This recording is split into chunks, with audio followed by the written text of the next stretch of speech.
Well, good morning or good afternoon to you, depending on where you are in the country today. I want to say thank you very much for joining Cloud Advisory for this webinar on the critical importance of cloud-native security controls, a very hot topic. I can see that by the number of participants who've joined us today. We're going to be talking about securing the cloud while still supporting business agility. We're going to be talking about how you can quickly identify malicious activity in your environment using the right tools. We're going to be talking about the importance of monitoring your security controls for 24/7 compliance so that you can have the safest possible cloud deployments. The agenda breaks out in the following fashion. We're going to do a discussion on the key points around cloud-native security, including benefits and some limitations. And then we're going to actually demo an automation solution around these cloud-native controls so that we can make your operations faster and your environments more secure. Let's start right off. Cloud-native controls, what is this all about, and why are we talking about it here today? I'm going to lean on Gartner as a source from a document that they published in 2016 where they talked very importantly about these controls. And they start off this way: security controls of major cloud providers, if properly leveraged, can result in workloads that are better protected than those in traditional data centers. That is a big statement, but again, why we're here talking this morning. Number two, native security controls plus automation significantly reduces misconfiguration, mismanagement, and the attack surface. And if we do all of those things, we are going to dramatically reduce risk in our cloud deployments. And lastly, through 2020, workloads that exploit cloud capabilities to improve security will suffer 60% fewer security incidents. Again, that's why we're here today. These are some pretty bold statements that they made, and along with these statements, they also made some key recommendations that I want to share with you today. Let's jump right into those. Number one, not a surprise, leverage the cloud-native controls of each provider. Why do they say this? Because the cloud-native providers, have spent hundreds of millions of dollars architecting the best possible security. Why did they do this? Because they knew they were never going to woo you out of your enterprise data center if they didn't have security covered. So they've really pushed it to the limit here, and this will become clear as we walk through this presentation today. The next recommendation that Gartner makes is utilizing tags and attributes as a way of applying policies automatically based on logical group membership. And this is a very critical security point that I want to land on here just for a moment, because this is also great for separation of duties. You want to have DevOps teams use tags, which they can use their orchestration tools to deliver these tags, but you want them to apply tags to workloads. And then you want to have security teams that are capable of applying policy to those tags. Now, this can all become automated, but the key is that you have a very clean separation of duties there, and this way DevOps teams don't know what security rules they're actually deploying when they push out those tags, and this is an important separation of duties. Next, Gartner really talks about moving from a secure network of workloads to a network of secure workloads. So we're pushing the security much closer to the endpoint, and one of the ways that we do that is through microsegmentation. This was a glorious dream in traditional data centers. We were trying to do it with firewalls, VLAN switches, and routers, and basically we were failing. But in the cloud, it becomes reality, especially if you're using this tag and attribute policy automation approach, which we'll talk about momentarily. Next, very important point, make sure you have pervasive monitoring. As much as you are using these cloud-native tools, you better find a way to actually monitor those tools and monitor your security posture 24/7. Why? Because you cannot update, manage, or protect what you can't see. And that'll be some of, again, what we demo here later on in this session. So let's get into this detail. Why is cloud native better? I've got traditional on one side, cloud native on the other. What's the deal here? I'm going to use Amazon Web Services as an example, but honestly, I could just as well put up a picture here for Azure or OpenStack or Google Compute, because all of the providers are taking very similar approaches with regard to this. And it really comes down to the following. Security is outside inside the attack zone. And this is what I mean by that. If you look at this brick wall, the security controls for any workloads are actually outside of those workloads. And these controls operate in a very granular whitelisting approach, meaning if I don't explicitly say what can be done, it doesn't get done, meaning nothing gets into or out of a workload until these granular controls are set here at this brick wall. Right? So for example, this web tier here cannot talk down to this application tier until I explicitly say it can. This application tier, even if I limit it to SSH, cannot do this communication until I say it can. So this whitelisting approach actually controls very granular policies around ports, protocols, flow direction, who can talk to whom, etc.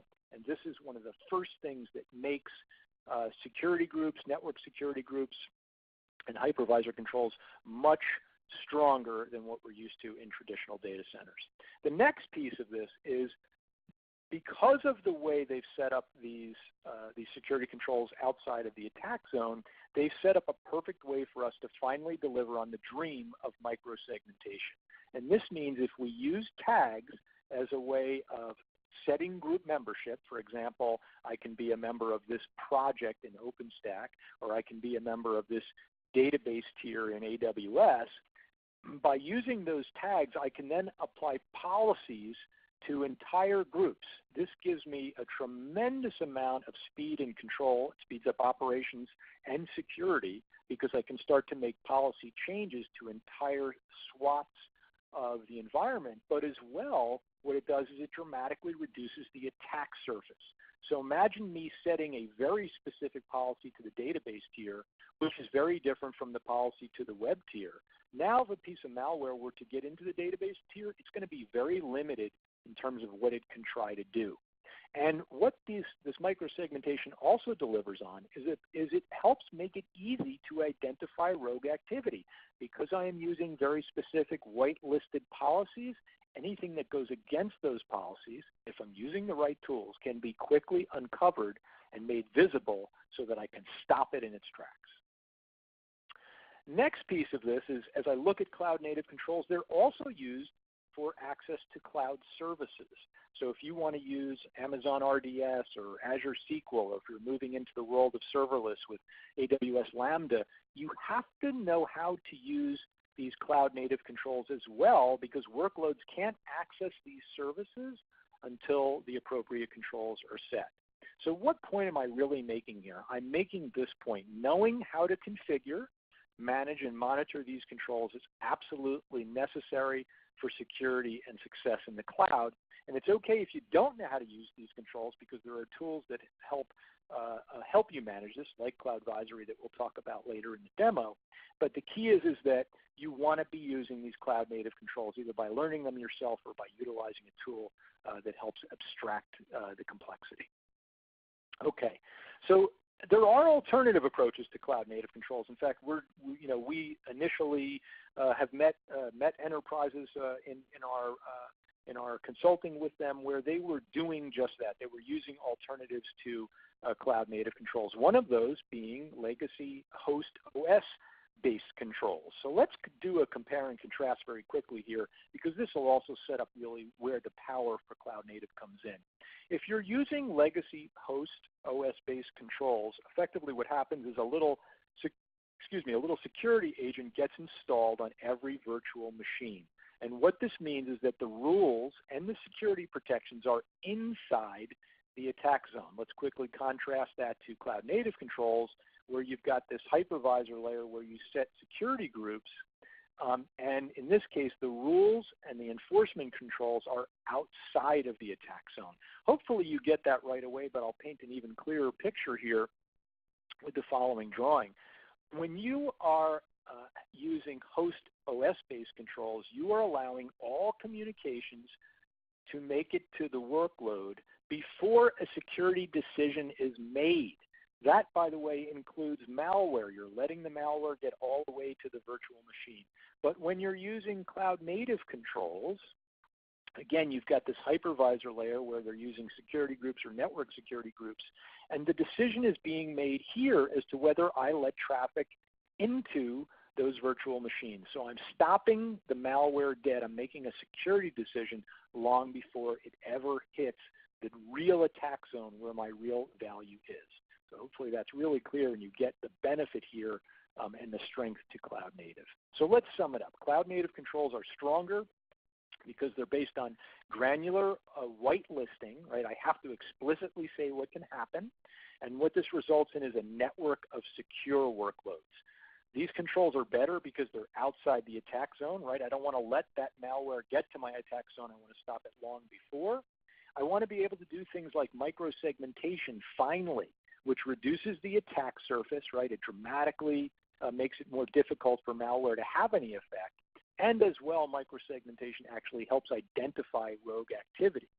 Lastly, aside from doing granular security, these cloud native controls have to be learned, or you have to have a way of managing them because they also grant access to services. So cloud native controls are great, Rich. Why? What's the rub? Where's the problem? Well, the problem really is in the complexity of managing these tools. Even if you're in a singular environment, you have to learn the interfaces, you have to learn how to manage the controls, and they're not really good at visualizing what's going on, and these controls also don't do a good job of then monitoring how compliant your environment is to those controls that you've set.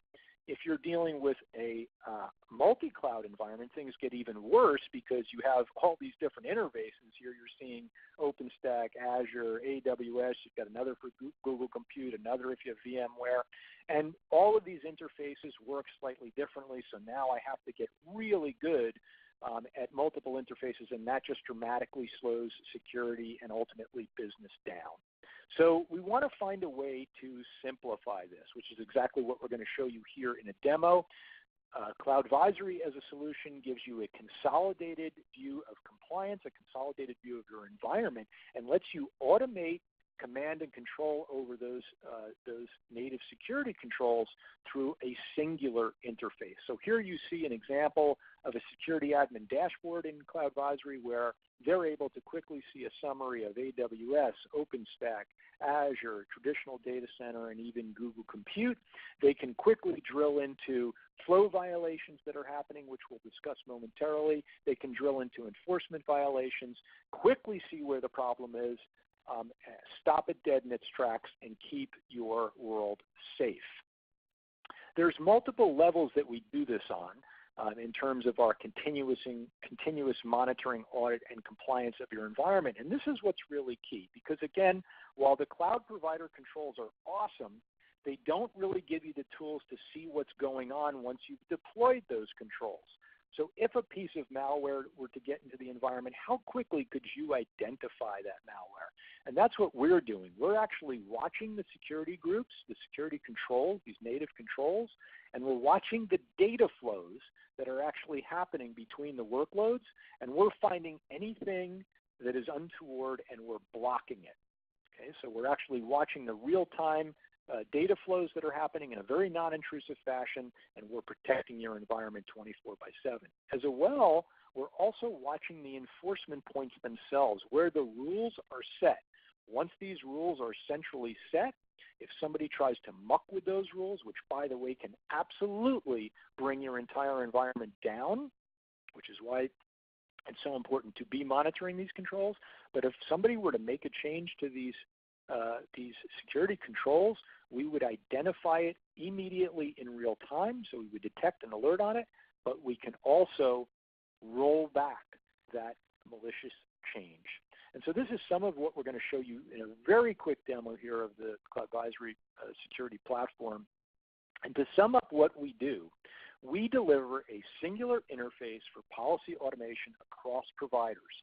And you can actually set policy in AWS, move resources to Azure, and we'll automatically compute the necessary policy changes. As well, what we're going to do is we're going to allow you to very quickly identify anything malicious that's going on in your environment, because we visualize entire cloud infrastructures. Here you see an example of where we've got Azure, we've got OpenStack, AWS, and even traditional network resources, which we're going to map out for you. We give you a way to filter these views so you can drill into exactly what you need to see, and we uncover any critical security violations. Also, we're going to automate the provisioning of security policy and adjustments to those policies as your environment changes, as well as microsegmentation so that your environment's better protected. Next, we're going to give you continuous monitoring of flows and policies for audit, compliance, and enforcement. And what this means, if somebody tries to make a change to those central controls, we will identify that and literally roll it back to the proper compliance state. Lastly, this is a solution that is meant to be used in a cross-discipline fashion. It manages multi-tenant environments, and it gives you a role-based solution for use by DevOps, security, and business teams. This completes the introductory portion of this video. If you'd like to see the complete video, including the detailed product demo, please register using the button on the page where you launched this video. Thanks for your time.